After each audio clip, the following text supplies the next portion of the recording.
Assalamualaikum warahmatullahi wabarakatuh. Semangat pagi teman-teman. Apa kabarnya hari ini?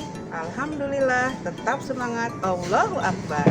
Kali ini Bu Ini akan menyampaikan pembelajaran tentang berkurban.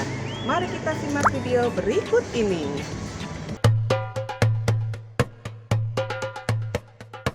Nabi Ibrahim mempunyai dua istri. Istri pertama bernama Sarah dan istri kedua bernama Hajar. Sarah melahirkan seorang anak laki-laki yang dinamakan Ishak dan Hajar melahirkan anak laki-laki juga yang bernama Ismail. Sarah merasa kurang senang hidup bersama Hajar. Berkali-kali ia meminta kepada suaminya agar Hajar dan anaknya dipindahkan ke tempat lain. Akan tetapi, Nabi Ibrahim tidak segera menurutinya. Barulah setelah menerima perintah dari Allah, Nabi Ibrahim mengajak Hajar dan Ismail pindah ke Mekah.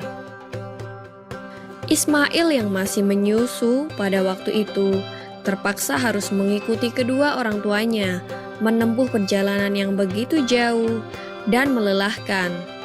Hajar dan Ismail ditempatkan di daerah padang pasir yang tandus, sunyi, dan terik matahari yang menyengat kulit.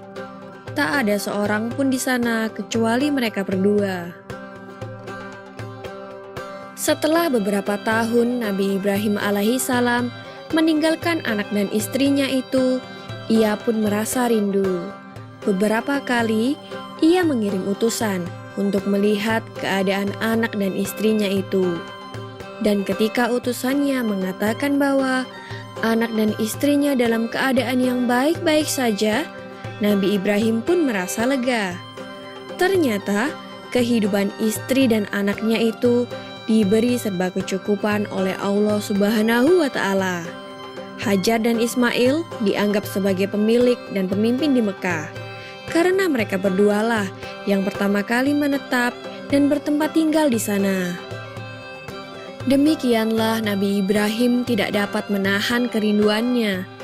Ia pun berangkat ke Mekah dan bertemu dengan Hajar dan Ismail di padang Arafah. Anak dan istrinya itu sedang menggembalakan hewan ternak yang cukup banyak. Dalam perjalanan pulang ke Mekah, setelah menggembalakan ternak, mereka beristirahat di Musdalifah karena kelelahan dan akhirnya tertidur. Dalam tidurnya yang sebentar itu, Nabi Ibrahim alaihissalam mendapat wahyu melalui mimpinya. Ia diperintahkan oleh Allah untuk menyembelih Ismail. Anak kesayangannya itu harus dikurbankan sebagai bukti patuhnya Nabi Ibrahim terhadap Tuhannya. Seketika itu juga, Nabi Ibrahim terkejut dan berdebar-debar. Tampak begitu beratnya ujian kali ini.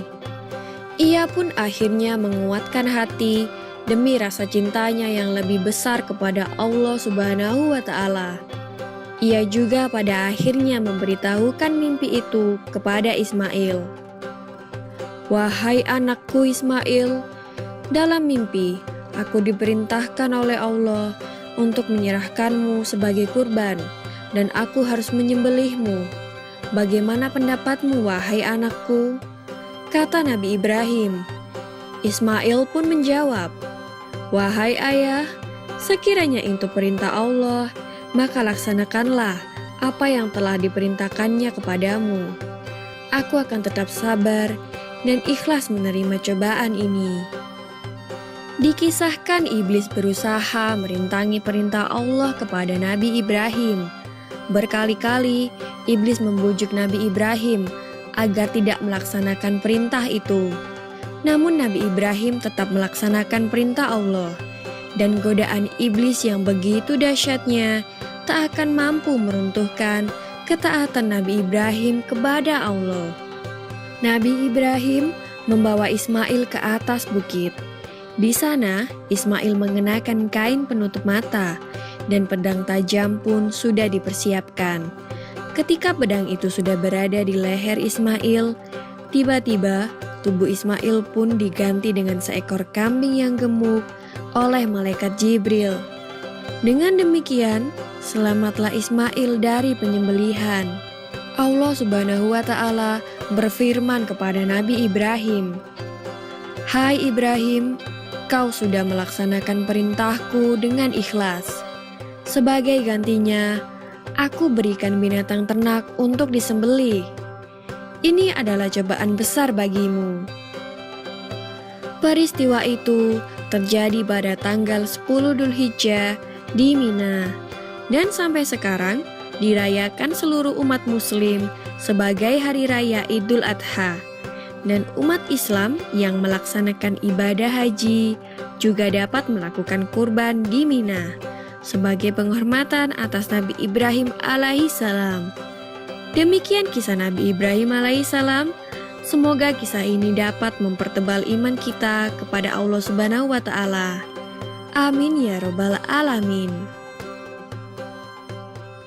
Nah, teman-teman, sudah lihat videonya? Kalau sudah, berarti teman-teman tahu hewan apa saja yang bisa dikurbankan. Selain kambing atau domba, ada sapi dan kerbau, hewan yang bisa dikurbankan di hari raya Idul Adha. Tugas teman-teman adalah mengumpulkan satu dokumentasi tentang proses penyembelihan hewan kurban atau berfoto dengan hewan kurban. Lalu kirimkan ke Bu Guru. Mudah bukan? Terima kasih. Sekian dari Bu Ini. Wassalamualaikum warahmatullahi wabarakatuh.